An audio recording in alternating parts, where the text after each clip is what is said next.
قرآن حکیم، سیرت النبی صلی اللہ علیہ وآلہ وسلم، احادیث مبارکہ، فقہی مسائل کا بیان اور بہت کچھ انشاءاللہ تعالی جید علماء کرام کے ساتھ۔ جدا سے دیق اکبر۔ بسم اللہ الرحمن الرحیم، الحمدللہ فی الارض والسماء والصلاة والسلام علی اکرم الکرماء وعلی آلہ وصحبہ والائمۃ والعلماء، اما بعد۔ معزز ناظرین و سامعین، درس قرآن لے کر آپ کی خدمت میں حاضر ہیں۔ جیسا کہ آپ کو معلوم ہے کہ سیدنا صدیق اکبر رضی اللہ تعالیٰ عنہ کے ایصال ثواب کے لیے درس قرآن کی ان نشستوں کا اہتمام کیا گیا ہے، اور ہر روز ہی تقریباً درس قرآن آپ کے سامنے لے کر کوئی نہ کوئی عالم دین، کوئی نہ کوئی مفتی صاحب حاضر ہو رہے ہیں۔ تو آج ہم سیدنا صدیق اکبر رضی اللہ تعالیٰ عنہ کے ایصال ثواب کے لیے جن آیات کا درس آپ کی خدمت میں پیش کریں گے وہ ہے سورہ نور کی آیت، اور سورہ نور کی آیت نمبر ہے 55۔ پہلے میں جو ہے وہ اس آیت کی تلاوت کر دیتا ہوں، پھر اس کے اندر جو معانی اور مفاہیم ہیں، جو مرکزی مضامین ہیں، ان کی طرف اشارہ کر دوں گا، اور پھر باری باری ان پہ تھوڑی سی گفتگو عرض کرتا ہوں۔ سورہ نور کی آیت نمبر 55 کے اندر اللہ تبارک و تعالی ارشاد فرماتا ہے، وعد اللہ الذین آمنوا منکم وعملوا الصالحات لیستخلفنہم فی الارض کما استخلف الذین من قبلہم ولیمکنن لہم دینہم الذی ارتضی لہم ولیبدلنہم من بعد خوفہم امنا یعبدوننی لا یشرکون بی شیئا ومن کفر بعد ذلک فاولئک هم الفاسقون۔ اللہ تبارک و تعالیٰ ارشاد فرما رہا ہے کہ اللہ نے وعدہ فرمایا تم میں سے ان لوگوں کے ساتھ کہ جو ایمان لائے اور نیک عمل کیے کہ اللہ ضرور انہیں خلیفہ بنائے گا زمین میں، جیسے اللہ نے ان سے پہلے والوں کو خلافت عطا فرمائی، اور اللہ ضرور ان کے لیے جما دے گا، مضبوط کر دے گا ان کے اس دین کو جسے اللہ نے ان کے لیے پسند فرمایا ہے، اور اللہ ضرور تبدیل فرما دے گا خوف کے بعد امن کی حالت میں انہیں، یعنی جو ان کی حالت ہے، اور یہ دونوں جگہ جو ہے ضرور بلکہ تینوں جگہ ہی لا یستخلفنہم، ضرور اللہ انہیں خلیفہ بنائے گا، لام تاکید بھی ہے اور آگے نون تاکید ثقیلہ ہے، اس طرح لا یمکنن، ضرور اللہ ان کے دین کو جما دے گا، ایسے یہاں لا یبدلنہم، ضرور اللہ ان کی حالت کو تبدیل فرمائے گا، کون سی حالت کو؟ خوف کی حالت کو امن کی حالت کے ساتھ۔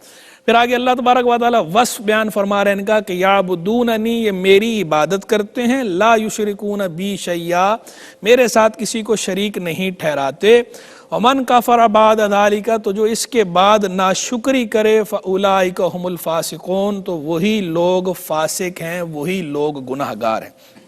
اب آپ دیکھیں اس آیت کے اندر ایک تو اللہ تبارک و تعالیٰ یہ ارشاد فرما رہا ہے کہ اللہ تعالیٰ وعدہ فرماتا ہے، وعدہ کس کے ساتھ فرماتا ہے؟ ایمان والوں کے ساتھ، عمل صالح والوں کے ساتھ۔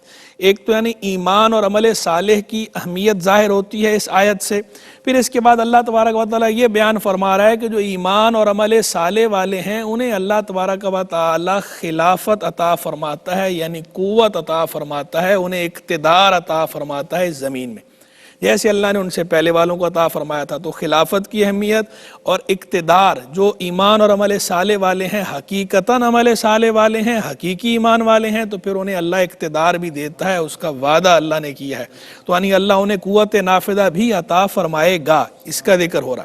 پھر آگے اللہ بتا رہا ہے کہ جب اللہ انہیں یہ دے دے گا تو پھر جو ان کا دین ہے، اللہ ان کے دین کو جو اللہ نے ان کے لیے پسند کیا اسے بھی جمائے گا، وہ غلبہ بھی اللہ ظاہر کر کے دکھائے گا۔ اور پھر آگے جو ان کی حالت ہے، اگر وہ پہلے کمزور تھے تو اب اللہ انہیں طاقت عطا فرمائے گا، پہلے حالت خوف والی تھی تو اب اللہ انہیں امن والی حالت عطا فرمائے گا۔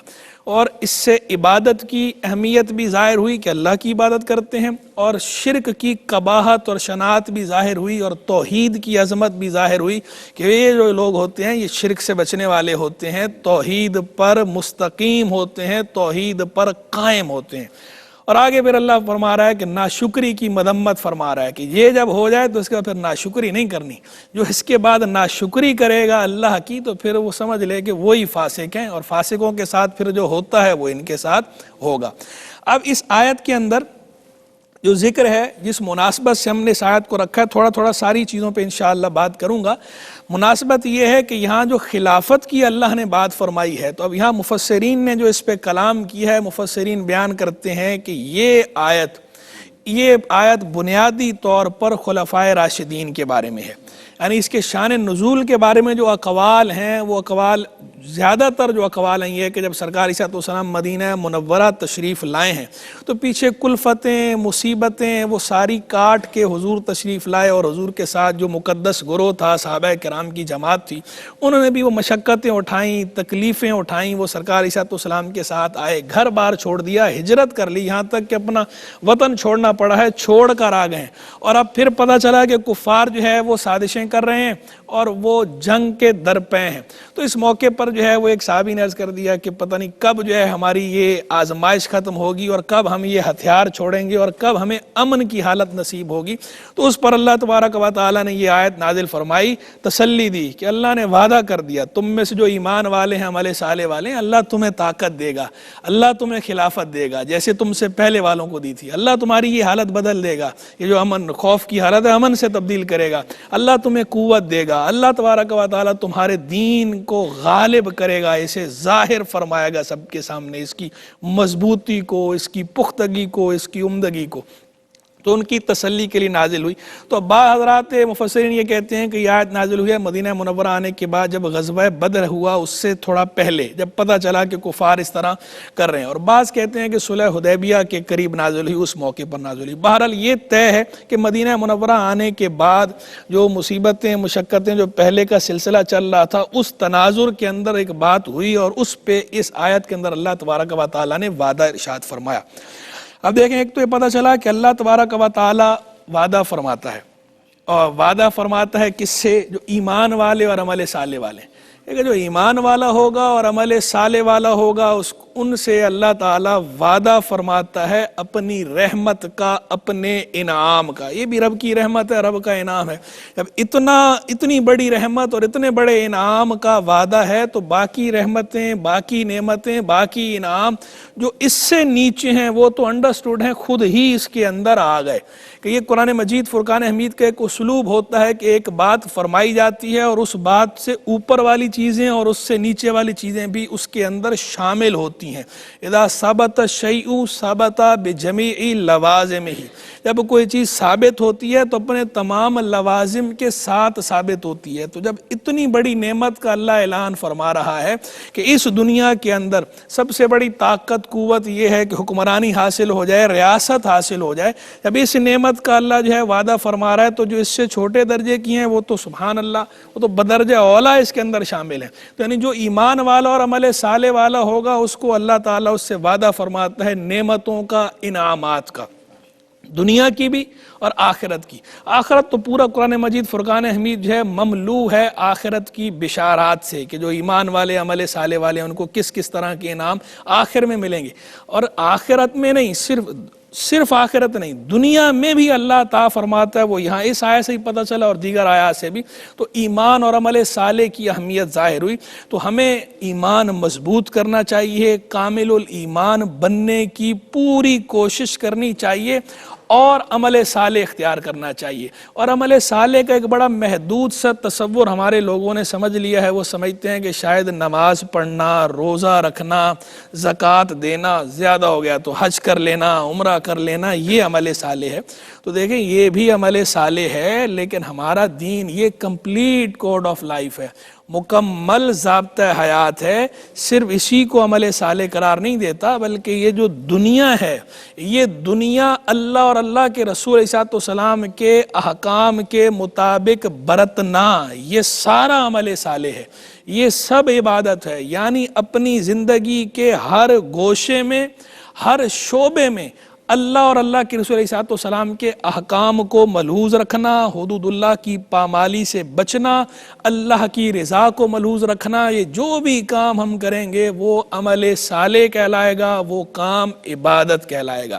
چاہے وہ ہمارا لوگوں کے ساتھ تعلق ہو، گھر والوں کے ساتھ تعلق ہو، چاہے وہ ہمارا اٹھنا ہو، چاہے وہ بیٹھنا ہو، چاہے سونا ہو، چاہے جاگنا ہو، یہ ہر کام عمل صالح بنتا ہے۔ کب؟ جب ہم اللہ اور اللہ کے رسول علیہ والسلام کے احکام کے مطابق کریں اور اللہ کی رضا پیش نظر رکھ کر کریں، کیونکہ یہ قاعدہ ہے کہ وہ امور جو مباح کہلائے جاتے ہیں، یعنی جن پر نہ ثواب ہو نہ عقاب ہو، جو عادات و اطوار سے متعلق امور ہوتے ہیں، ان کے اندر بھی اگر بندہ اللہ کی رضا کی نیت کر لے، اچھی نیت کر لے، تو مباح مستحب بن جاتا ہے، وہ بھی عبادت کے زمرے میں شمار ہوتے ہیں، وہ بھی عمل صالح شمار ہوتے ہیں۔ تو مومن جو بھی ہے، ایمان والا، اگر وہ اپنے ہر فعل میں، اپنے ہر ایکشن کے اندر اللہ کی رضا کی نیت کر لے اور اللہ کی رسالت علیہ الصلوۃ والسلام کے بتائے ہوئے طریقے اور ان کی تعلیمات کو فالو کرنے کی نیت کر لے، تو اس کا ہر ایکشن عمل صالح ہے، اس کا ہر فعل عبادت ہے، تو وہ اللہ تبارک و تعالیٰ کی رحمت سے، اللہ کے انعام سے، اللہ کی نعمتوں سے، اللہ کی ان بشارتوں سے حصہ پائے گا۔ تو لہذا ہمیں اپنی پوری زندگی کا جائزہ لینا چاہیے، اپنے اعمال کا جائزہ لینا چاہیے، اور ہمیں یہ غور کرنا چاہیے کہ ہمارا ایمان کتنا کامل ہے۔ جس طرح ہم اپنی دنیا کے لیے اپنا جائزہ لیتے ہیں، جیسے ہم اپنے کاروبار کا جائزہ لیتے ہیں، جیسے پیسوں کا جائزہ لیتے ہیں کہ کتنے پیسے آ رہے ہیں، کتنے جا رہے ہیں، خرچ کا اور آمدن کا ہم حساب رکھتے ہیں اور پھر اس کے اندر بیلنس کرنے کی کوشش کرتے ہیں، جس طرح یہ چیزیں ہم کرتے ہیں اور یہ ضروری ہیں، کرنی بھی چاہیے، اسی طرح ہمیں اپنے ایمان کی فکر بھی ہونی چاہیے، اپنے اعمال کی فکر بھی ہونی چاہیے، اور ہمیں اپنا محاسبہ کرنا چاہیے کہ جو ہم عمل کر رہے ہیں، کتنے اعمال ہم نے اللہ کی رضا کے لیے کیے اور کتنے اعمال ہم نے اللہ کی رضا کے لیے نہیں کیے، اور پھر اس کے وہ دیکھ کر ہم اپنی اصلاح کریں، اپنی تصحیح کریں کہ ہمیں یہ سارے عمل اللہ کی رضا کے لیے کرنے ہیں۔ اسی طرح یہ کہ اللہ کی رضا کے ساتھ ساتھ اب جو عمل ہم کر رہے ہیں، جو کام ہم کر رہے ہیں، ان کاموں کا ہمارے ایمان پہ کیا اثر مرتب ہو رہا ہے۔ اگر ہم گناہ کر رہے ہیں، اگر ہم برائی کر رہے ہیں، اگر ہم سود میں ملوث ہیں، اگر ہم رشوت میں ہیں، ناپ تول میں کمی کر رہے ہیں، کسی کے ساتھ فریب سے پیش آ رہے ہیں، کسی کو دھوکہ دے رہے ہیں، کسی کے ساتھ وعدہ خلافی کر رہے ہیں، جھوٹ بول رہے ہیں، غیبت کر رہے ہیں، چغلی کر رہے ہیں، لوگوں کے ساتھ جو ہمارا تعلق ہے وہ درست نہیں ہے، اللہ کی مخلوق کے ساتھ ہمارا تعلق صحیح نہیں، اللہ کے ساتھ ہمارا تعلق صحیح نہیں، اللہ کی یاد سے غافل ہیں، تو ان ساری چیزوں کا اثر ہمارے ایمان پہ منفی مرتب ہو رہا ہے، ہمارا ایمان کمزور ہو رہا ہے۔ تو ہم یہ دیکھیں اور اپنے ایمان کی یہ جو کمزوری ہے، اس کمزوری کو دور کرنے کی کوشش کریں، اور یہ بس نیت کر لیں کہ بس جو کام میں نے کرنا ہے اللہ کے لیے کرنا ہے، جو عمل میرا ہو وہ عمل اللہ کی رحمت سے صالح ہو، وہ عمل صالح ہو، اس دنیا میں بھی صالح ہو اور آخرت میں بھی صالح ہو، اس دنیا میں بھی صالح ہو، اس کی برکت ہمیں ظاہر ہو۔ تو یہ جو اس کو جس طرح میڈیکل چیک اپ کراتے ہیں، تو ایسی اس کو آپ کہہ لیں اسپریچول چیک اپ، تو ہم اپنا اسپریچول چیک اپ بھی کریں، خود اپنی اصلاح کریں، اور یہ ضروری ہے، اور ہمارے صوفیہ صافیہ بھی یہی کرتے تھے، ہمارے جو پرانے بزرگ تھے، اسلاف امت تھے، چاہے وہ مفسرین ہوں، چاہے محدثین ہوں، چاہے فقہا ہوں، چاہے صوفیہ صافیہ ہوں، جن کے بھی آپ احوال پڑھیں گے آپ کو یہ بات اس کے اندر مرکزی نظر آئے گی کہ وہ اپنے احوال کا جائزہ لیتے تھے، اور اس کی روشنی میں اللہ سے معافی بھی مانگتے تھے، اور اللہ کے ساتھ بھی اپنا تعلق خالص کرتے تھے، اللہ کی مخلوق کے ساتھ بھی جو تعلق ہوتا تھا وہ عمدگی والا، حسن اخلاق والا اور مثالی ہوتا تھا، ان کے ساتھ بھی ٹھیک ہوتے تھے۔ تو جو ہمارے تعلقات کی سطحیں ہیں وہ ساری سطحیں ہم نے ٹھیک کرنی ہے۔ ایک تعلق ہے مان نفس، ایک تعلق ہے مال خلق، ایک تعلق ہے مال حق، یہ تین طرح کے تعلقات ہر انسان کے ہیں۔ تو دین کا مطالبہ یہ ہے کہ یہ تینوں تعلقات ہم نے درست کرنے ہیں۔ ہمارے نفس کے ساتھ بھی تعلق ٹھیک ہونا چاہیے، ہمارے نفس کا بھی ہم پر حق ہے، تو نفس کو بھی ذلت سے بچانا ہے، اور نفس کو ہم نے برائی سے بچانا ہے، اور نفس کو بھی خرابی سے بچانا ہے۔ اسی طرح خلق کے ساتھ جو ہمارا تعلق ہے وہ بھی ٹھیک ہونا چاہیے، بالکل وہ پیور ہونا چاہیے، پیوریفائی ہونا چاہیے۔ ایسی جو حق کے ساتھ ہمارا تعلق ہے، اللہ کے ساتھ تعلق ہے، وہ تو سب سے بڑھ کر خالص ہونا چاہیے۔ والذین آمنوا اشد حبا للہ، اور وہ جو ایمان والے ہیں سب سے بڑھ کر اللہ سے محبت کرتے ہیں۔ تو یہ ہمارے اندر ہونا چاہیے، یہ تعلقات ہمارے درست ہونے چاہیے۔ اب آگے ایمان اور عمل صالح کے بعد جو اللہ نے یہ وعدہ فرمایا کہ اللہ ضرور انہیں خلافت عطا فرمائے گا زمین میں۔ اب یہ جو اسلوب ہے، پہلے فرمایا منکم، تم میں سے، اب آگے فرمایا اللہ یستخلفنہم، ضرور انہیں خلافت عطا فرمائے گا۔ تم اور آگے انہیں، تو اس کو ہمارے بلاغت کے اندر کہا جاتا ہے التفات، کہ پہلے جو ہے وہ صیغہ خطاب سے ذکر کیا، اب آگے صیغہ غائب سے ذکر کیا، تو ایک اسلوب سے دوسرے اسلوب کی طرف منتقل ہونا، اسے بلاغت کی اصطلاح میں التفات کہتے ہیں، اور یہ فصحا بلغاء کے کلام میں شائع زائع ہے۔ تو اللہ کا کلام تو کلام معجز ہے، فصاحت اور بلاغت کے سب سے اعلیٰ مرتبے پر فائز ہے، تو وہی جو بلغاء اور فصحا کا اسلوب ہے، اللہ تبارک و تعالیٰ نے اس کے مطابق ان عربوں کے منہاج پر، ان کے منوال پر یہ کلام ہے، التفات کو پیش نظر رکھ کر کے صیغہ خطاب سے صیغہ غائب، مراد وہی ہے کہ تم لوگوں کو اللہ ضرور خلافت عطا فرمائے گا، حکومت عطا فرمائے گا، ضرور ضرور، لام تاکید اور آگے نون تاکید ثقیلہ، ضرور ضرور، یعنی اس کے اندر دوہری تاکید ہوتی ہے، ضرور ضرور اللہ تمہیں خلافت عطا فرمائے گا۔ اب یہاں سے کہ یہاں بعض مفسرین یہ کہتے ہیں کہ یہ آیت جو ہے وہ عام ہے، جو بھی ایمان والا اور عمل صالح والا ہے اس کے لیے یہ وعدہ ہے کہ اللہ ضرور اسے طاقت عطا فرمائے گا، ضرور حکومت عطا فرمائے گا۔ اور مفسرین کی جو اکثریت ہے وہ یہ کہتی ہے کہ بنیادی طور پر یہ آیت خلفائے راشدین کے لیے ہے، اور جو دوسرے قول والے ہیں جو یہ کہتے ہیں کہ جناب یہ عام ہے سب کے لیے، وہ بھی اس کو تسلیم کرتے ہیں کہ مصداق اتم اور اولین مصداق خلفائے راشدین ہی ہیں اس کا، کہ یہ انہی کے لیے آئی ہے سب سے پہلے۔ تو خلفائے راشدین کی اس سے اہمیت بھی پتہ چلی کہ اللہ نے ان سے وعدہ فرمایا، جو خلفائے راشدین وہ بنے ہیں تو اللہ کے وعدے سے بنے ہیں، اور خلفائے راشدین کے اندر سب سے پہلے کون ہیں؟ سیدنا صدیق اکبر رضی اللہ تعالیٰ عنہ۔ تو سیدنا صدیق اکبر اگر خلیفہ بنے ہیں پہلے تو وہ اللہ کے وعدے سے بنے ہیں، ان کو جو خلیفہ بنایا ہے وہ اللہ نے بنایا۔ وہ حدیث مبارک ہے، سرکار صلی اللہ علیہ وسلم نے فرمایا تھا نا کہ اللہ اور مومن نہیں مانیں گے مگر ابو بکر کو۔ یہ آپ نے وصال سے پہلے یہ بات فرمائی تھی کہ اللہ اور مومن نہیں مانیں گے مگر ابو بکر کو، تو اس سے ان کی شان صحابیت بھی ظاہر ہوتی ہے، شان خلافت بھی ظاہر ہوتی ہے، اور شان صدیقیت بھی ظاہر ہوتی ہے۔ اور ویسے تو سارے صحابہ کرام علیہ مردوان، سبحان اللہ، حضور جان عالم علیہ السلام کے جتنے صحابہ ہیں سارے نجوم ہدایت ہیں۔ آپ جس کے بھی احوال پڑھیں گے آپ کہیں گے سبحان اللہ، ان کی کیا شان ہے، ان کی کیا بات ہے، لگے گا بس یہی سب کچھ ہے۔ اور ایون ان کے اندر جو خلفائے راشدین ہیں، اعلیٰ حضرت نے فرمایا کہ ان کے اندر اگر خلفائے راشدین کو دیکھیں یہ تو بطور خاص کہ ان میں سے ہر ایک کے جب آپ الگ الگ احوال پڑھیں گے تو آپ کو لگے گا سب سے بڑھ کر بس یہی شان والے ہیں، کوئی ان کے جیسا نہیں ہے، چاہے سیدنا صدیق اکبر ہوں، چاہے سیدنا فاروق اعظم ہوں، چاہے سیدنا عثمان غنی ہوں، چاہے سیدنا مولا علی ہوں، کہ یہ سارے اپنی اپنی الگ جو ان کے جزوی فضائل ہیں۔ ابھی کلی فضیلت کی بات نہیں ہو رہی، جزوی فضائل کی بات ہو رہی ہے کہ اس رنگ پر ہیں، ان پہ اللہ کے محبوب کی ایسی چھاپ ہے، یہ ایسے صبغۃ اللہ، ومن احسن من اللہ صبغہ، اللہ کا رنگ اور اللہ سے بڑھ کر کس کا رنگ اچھا، یہ ایسے صبغۃ اللہ میں رنگے ہوئے ہیں۔ اللہ کے محبوب کے دربار سے ان کی ایسی تربیت ہوئی ہے، ایسے ٹرینڈ ہیں کہ ان میں سے جس کسی کو اکیلا دیکھیں گے تو آپ کو لگے گا بس یہی سب کچھ ہے، ان کی کیا شان ہے، ان کی کیا بات ہے۔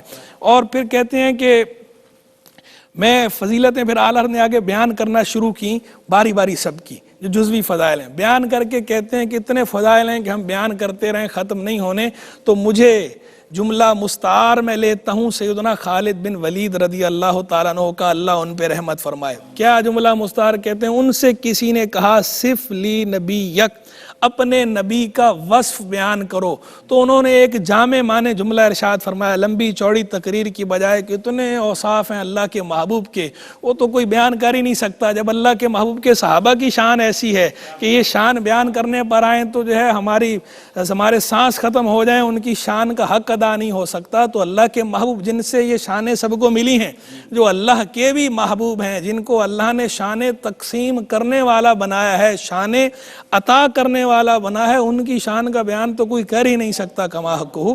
تو انہوں نے ایک جامع معنی جملہ، اللہ کے محبوب کے تربیت یافتہ سیدنا خالد بن ولید رضی اللہ عنہ، جامع معنی جملہ کیا؟ کوزے کے اندر دریا کو بند کرنے والا جملہ کیا فرمایا؟ فرمایا الرسول علی قدر المرسل، رسول مرسل کی شان کے مطابق ہے۔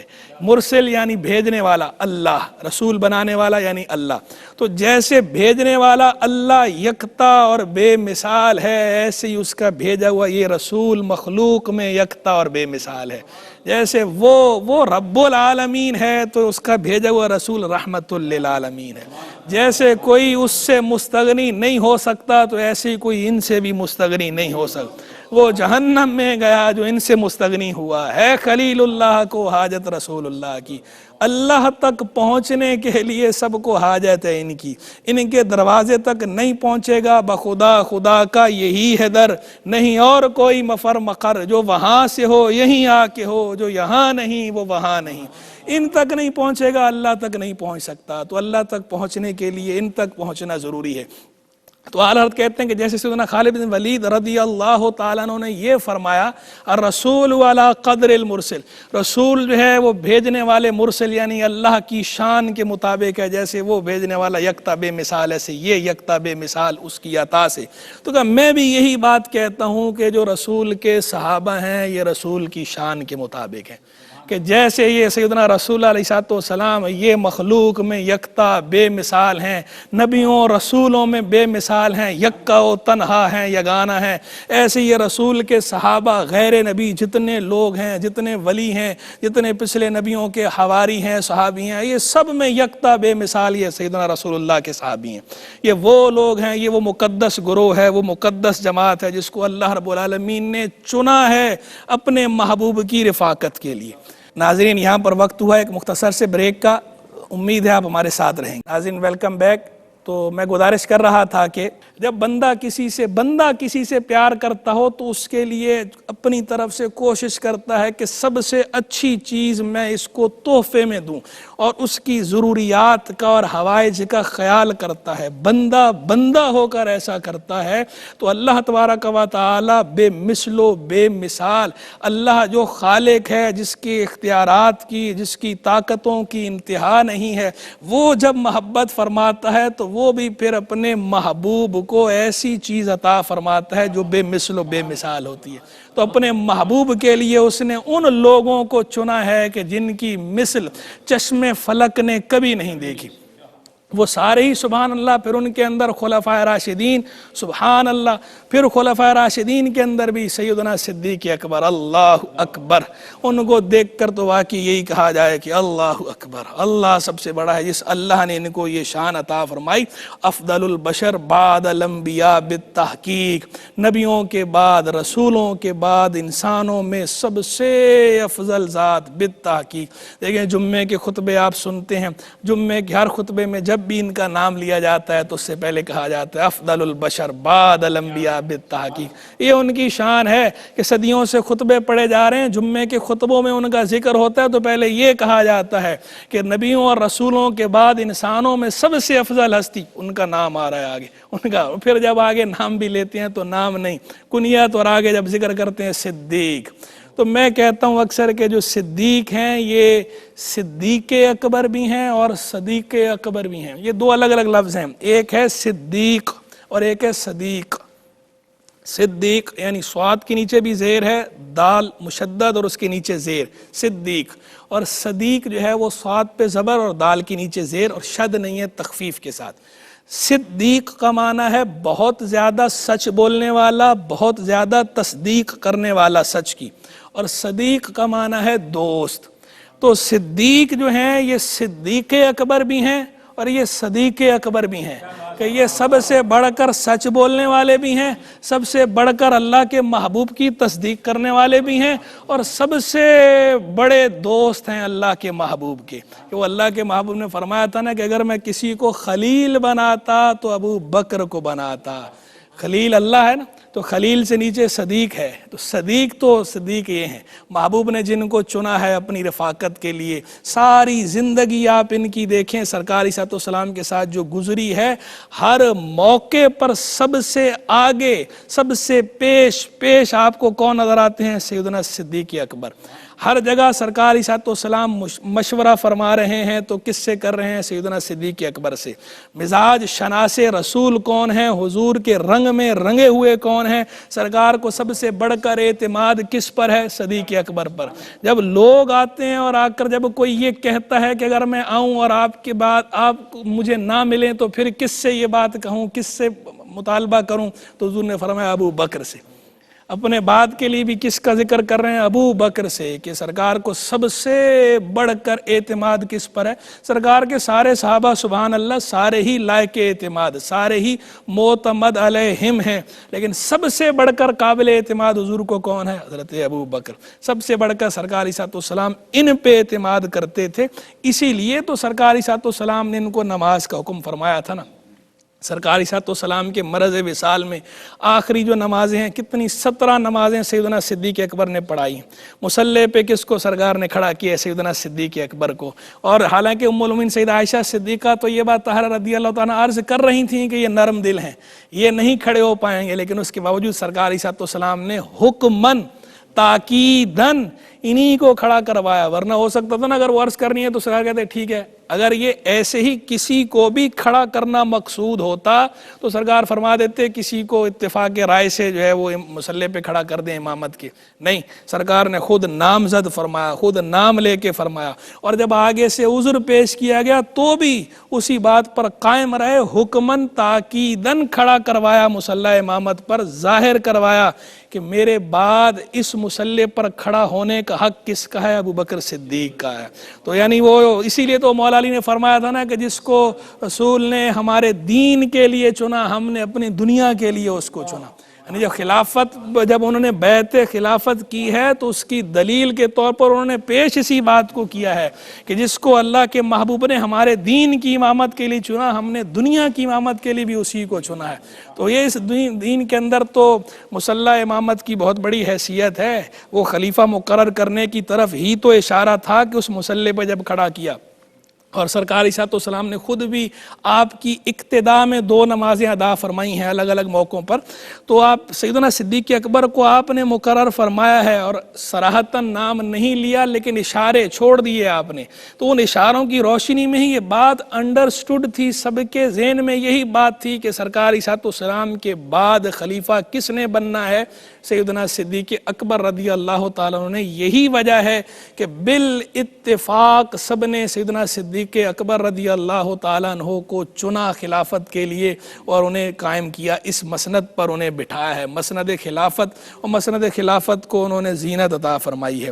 کیا وہ اعلیٰ حضرت نے کہا اصدق الصادقین سید المتقین، چشم و گوش وزارت پہ لاکھوں سلام، سایہ مصطفیٰ مایہ اصطفیٰ، عز و ناز خلافت پہ لاکھوں سلام، یعنی اس افضل الخلق بہادر رسول ثانس نین ہجرت پہ لاکھوں سلام، سارے سچوں سے بڑھ کر سچے، سارے متقین کے سردار ہیں، وزارت کے چشم و گوش ہیں، حضور کی وزارت کے چشم و گوش ہیں، آنکھ اور کان کی حیثیت رکھتے ہیں حضور کی وزارت کے لیے، سایہ مصطفیٰ سرکار کے رنگ میں رنگے ہوئے ہیں۔ سرکار نے ایسی تربیت فرمائی ہے کہ جو بات یہ فرماتے ہیں سمجھ لو کہ سرکار علیہ السلام کی منشا یہی ہے، حضور کی مرضی یہی ہوتی ہے، جو بات یہ کہتے ہیں ان کی مرضی مرضی مصطفیٰ ہے، کیونکہ انہوں نے اپنے آپ کو فنا کر لیا ہے مرضی مصطفیٰ کے اندر، رنگے ہوئے ہیں سرکار علیہ السلام کے رنگ کے اندر، سایہ مصطفیٰ مایہ استفاء، اور چنے ہوئے ہیں۔ یہ چنے ہوئے کیوں نہ ہو، اللہ کے محبوب نے چنا ہے، اور اللہ کے محبوب کے لیے اصل میں کس نے چنا ہے؟ اللہ نے چنا ہے، یہ اللہ کا انتخاب ہے، پھر اللہ کے محبوب کا انتخاب ہے۔ جب اللہ کا انتخاب ہے، اللہ کے محبوب کا انتخاب ہے، تو اللہ کے محبوب کے صحابہ کا انتخاب ہے، تو عز و ناز خلافت پہ لاکھوں سلام۔ پھر خلافت کو عز و ناز انہی سے ہے، خلافت کی عزت بڑی ہے ان کے دم سے، خلافت کو ناز ہے ان کے وجود سے، عز و ناز خلافت پہ لاکھوں سلام، یعنی اس افضل الخلق بعد الرسل۔ یعنی کس کی بات کر رہا ہوں میں؟ ابھی نام نہیں لیا تھا تو اوصاف بیان ہو رہے تھے، تو کس کے اوصاف بیان ہو رہے ہیں؟ تو کہہ رہے ہیں وہ جو رسولوں کے بعد مخلوق میں، نبیوں کے بعد مخلوق میں سب سے بڑھ کر افضل ہیں، ثانس نین ہجرت پہ لاکھوں سلام۔ وہ جو ہجرت کی جب وہ غار میں تھے تو جب اللہ نے فرمایا ثانس نین، وہ 2 میں دوسرا، وہ ان کی بات کر رہا ہوں۔ 2 میں دوسرے کون؟ سیدنا صدیق اکبر۔ 2 میں دوسرا کہا، 2 میں یہ تو انڈرسٹینڈ ہے. 2 میں پہلا کون ہے؟ سیدنا رسول اللہ علیہ السلام. تو گویا بتایا جا رہا ہے کہ 2IC سیکنڈ ان کمانڈ کون ہے؟ ابو بکر ہے. یہ آیت کے اندر بھی اشارہ موجود ہے. اس آیت کے اندر بھی خلافت کی طرف اشارہ موجود ہے. 2 میں دوسرا. پہلے تو کمانڈ میں کون ہے؟ سیدنا رسول اللہ علیہ السلام. تو 2 میں دوسرا کون ہے؟ ان کے بعد کمانڈ کس کے پاس ہے؟ وہ سیدنا ابو بکر صدیق کے پاس ہے. اس آیت میں بھی اس کی طرف اشارہ ہے. جس طرح اس آیت استخلاف کے اندر جو ہے خلافت کی طرف اشارہ ہے، وہ ثان اثنین والی جو آیت ہے اس کے اندر بھی خلافت کی طرف اشارہ موجود ہے، خلافت صدیقی کی طرف. اور یہ جو خلافت ہے، یہ خلافت ظاہری بھی ہے، یہ خلافت باطنیہ بھی ہے. ایسا نہیں ہے کہ ظاہر کچھ اور ہے باطن کچھ اور ہے. الظاہر عنوان الباطن، یہ ظاہر باطن کا عنوان ہے. جو باطن کے اندر ہے ظاہر کے اندر بھی وہی ہے. تو باطن میں بھی ترتیب وہی ہے جو ترتیب ظاہر کی ہے، کہ جس طرح خلافت کی مسند پر پہلے ظاہری طور پر بیٹھے ہیں سیدنا صدیق اکبر، پھر بیٹھے ہیں سیدنا فاروق اعظم، پھر بیٹھے ہیں سیدنا عثمان غنی، پھر بیٹھے ہیں سیدنا مولا علی رضی اللہ عنہم اجمعین. تو باطن میں بھی ترتیب یہی ہے کہ پہلے نمبر پر سیدنا صدیق اکبر ہیں، دوسرے پر سیدنا فاروق اعظم ہیں، تیسرے پر سیدنا عثمان غنی ہیں، چوتھے پر سیدنا مولا علی ہیں رضی اللہ تعالی عنہم اجمعین. یہ جو خلافت ہے یہ ظاہری خلافت بھی ہے، یہ باطنی خلافت بھی ہے. یہ سیدنا رسول اللہ کی خلافت ہے، یہ کسی عام آدمی کی خلافت نہیں، یہ کسی پیر فقیر کی خلافت نہیں، یہ سیدنا رسول اللہ کی خلافت ہے. تو سیدنا رسول اللہ کی خلافت کا رنگ جو ہے وہ ظاہر و باطن کا رنگ اس کے اندر ہے. ظاہر کا جلوہ بھی ہے، باطن کا جلوہ بھی ہے. تو ظاہر کے جلوے میں بھی اول صدیق اکبر ہیں، باطن کے جلوے میں بھی اول جو ہیں وہ صدیق اکبر ہیں. تو جس طرح یہ افضل البشر بعد الانبیاء بالتحقیق کہا جاتا ہے، وہیں افضل الاولیاء المحمدیین بھی ان کا لقب ہے. اور اعلیٰ حضرت تو جب نام لیتے ہیں تو کہتے ہیں افضل الاولیاء المحمدیین.